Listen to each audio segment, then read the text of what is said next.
JJ, the CPA here. Stimulus package, stimulus negotiations update here. PPP, the stimulus checks, unemployment, all kinds of things that we are waiting on. The HEROES Act, we know, is something that passed the House back in May. We have the HEALS Act that never came to fruition, but it was the Senate's response to the HEROES Act. We then had the skinny bill that never passed, which was the Senate's own response to its own bill that never passed. The HEROES Act is the only thing that has passed anywhere. It was over $3 trillion. The Democrats have said they will come down to $2.2 trillion. So what's new today, September 16th, I think is encouraging. So I thought it was worth putting together a stimulus update, which I'm calling the stimulus negotiations update. So I think that's how I'll go about this, is putting together videos talking about the negotiation process versus some of the other channels out there that are just promising that stimulus checks are 48 hours away. So here's where we're at. Everybody's on the same page. Nothing really new in this statement. Everybody's on the same page about stimulus checks. That isn't obvious, okay? The White House, the Senate, the Republicans, the House, the Democrats, the leadership, everybody's on the same page that we need stimulus checks.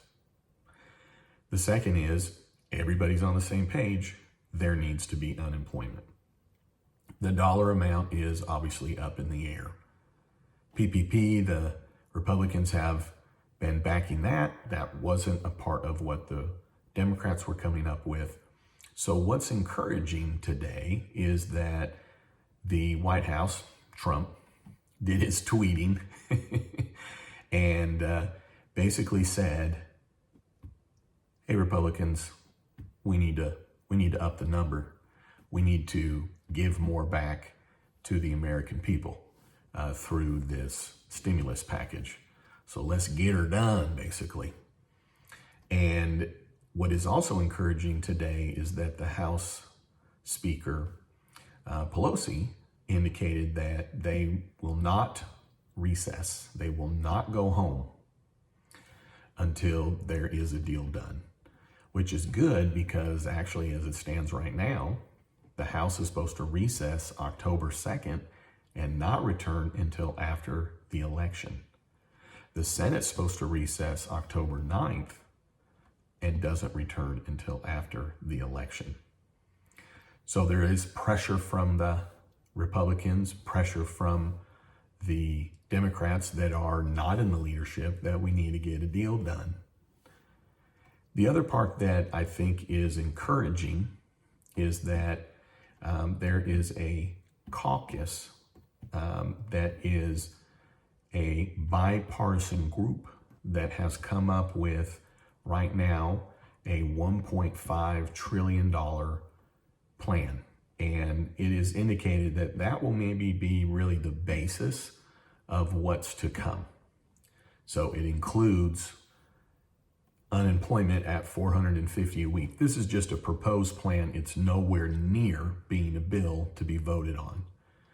It includes the stimulus checks, the $1,200.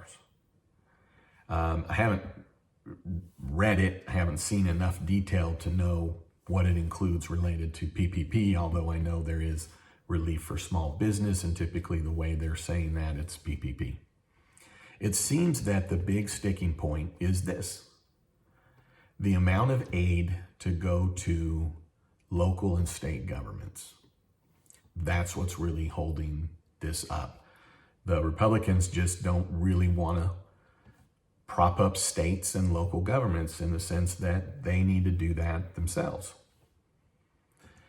What's important here is that money needs to go to the American people. Unemployment, the stimulus checks, needs to go to the small businesses, PPP.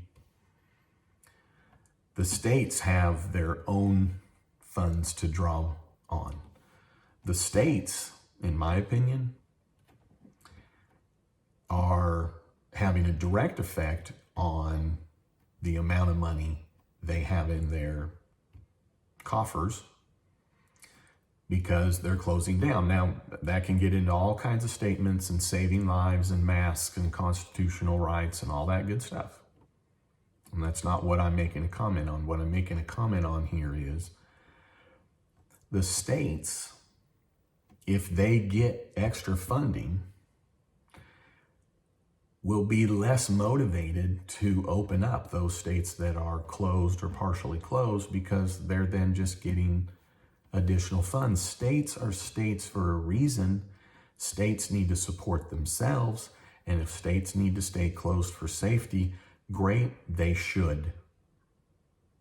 But then the state needs to figure out how to deal with that. So it's not fair that one state goes and opens up to protect its economy, another state does not to protect its people, let's say.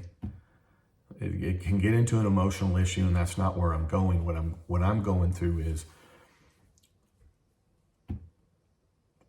are you freaking kidding me? Are you freaking kidding me? Okay, we got food table going empty. We got rent going unpaid. We got people unemployed. The stimulus needs to get out. Unemployment needs to be back on track. Small businesses need the funds. Governments can take care of themselves. So let's just be clear. What's holding this up, in my opinion, is how much bailout money do the states get? Well, the states can raise taxes later. They can do sales tax. And if businesses are closed, they're not getting sales tax. And we can go through all the plethora of all the things about the government. What comes first? Government or people? Government or people? And if we have to choose, it's people, because the people are the government. So I am overall encouraged with everything that's going on today. Now, I want to tell you this. I'm going to put a link to an article that's in USA Today. I don't normally do this, but it's really a long, great article with a wonderful summary, talking about a lot of different things, a lot of what I've put into this video. So check out that link, because if you're wanting to know, well, who are the parties involved in negotiations and a lot of other kind of backstory detail, I think it's a pretty good article. All right, hey, thanks for tuning in. I'd love it if you'd subscribe, and then don't you ever forget, you've never met a CPA quite like me. All right, hey, have a great one.